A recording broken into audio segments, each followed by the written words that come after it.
Hello friends, welcome back to my channel. তো কেমন আছো তোমরা সবাই? আশা করি সবাই ভালো আছো। তো তোমাদের সামনে চলে এসেছি আরেকটা রান্নার রেসিপি নিয়ে।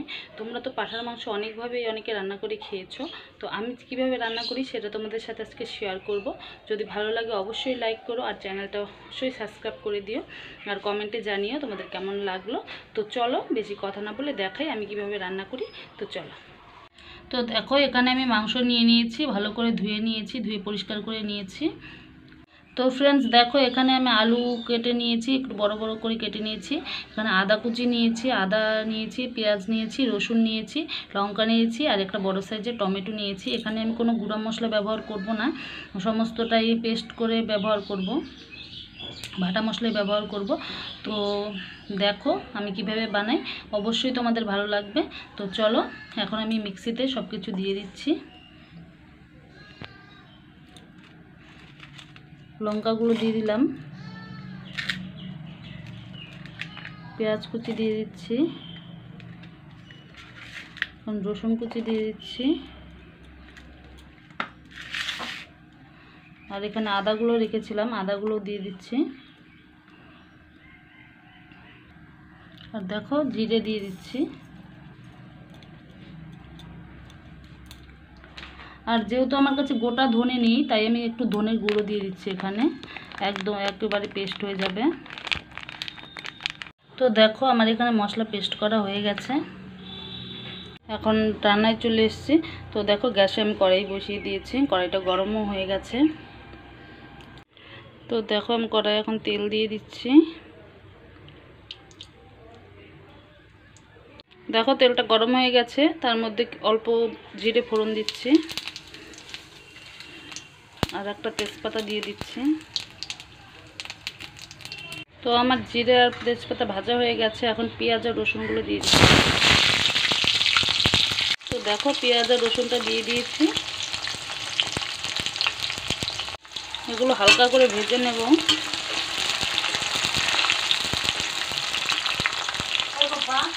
দেখো আমার পেঁয়াজ রসুনটা ভাজা হয়ে গেছে, এখন কেটে রাখা আলুগুলো দিয়ে দিচ্ছি,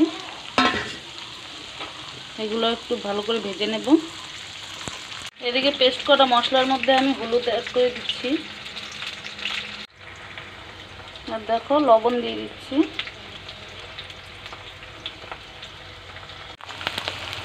আর এদিকে আলুটা আমার একটু একটু ভাজা হয়ে গেছে।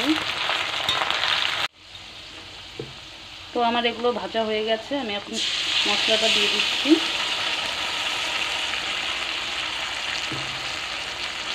মশলাটা দিয়ে এখন ভালো করে কষিয়ে নেব।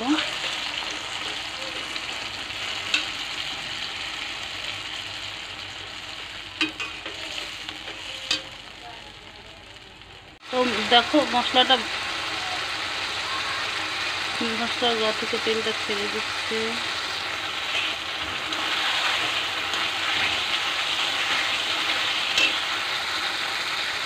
দেখো মশলার গা থেকে তেলটা ছেড়ে দিয়েছে।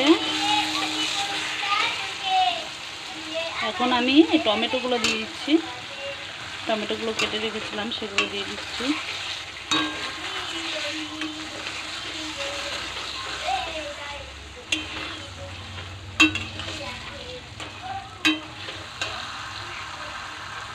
তো দেখো আমার মশলা কষানো হয়ে গেছে, এখন আমি মাংসগুলো দিয়ে দিচ্ছি এখানে,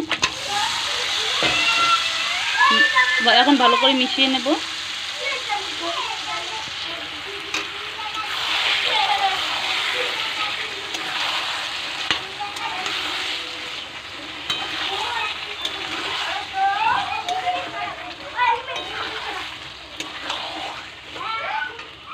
তো মেশানো হয়ে গেছে, এখন আমি ঢাকা দিয়ে দেবো।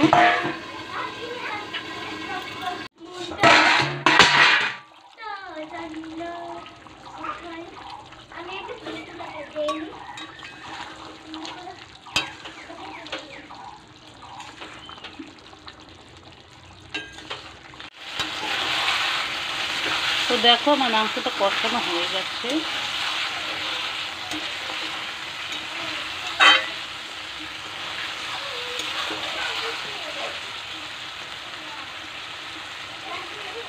দেখো আলুটা সিদ্ধ হয়ে গেছে, সব কিছু সেদ্ধ হয়ে গেছে। এখন এখন আমি ঝোল দিয়ে দেব। ভালো করে মাংসের সাথে মিশিয়ে নেব ঝোলটা।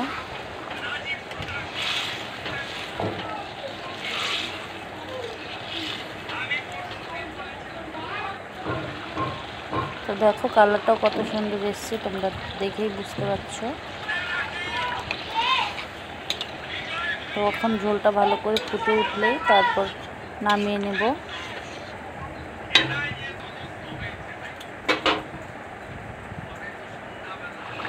তো দেখো ঝোলটাও ফুটে উঠেছে আর অনেকটাই শুকিয়ে গেছে।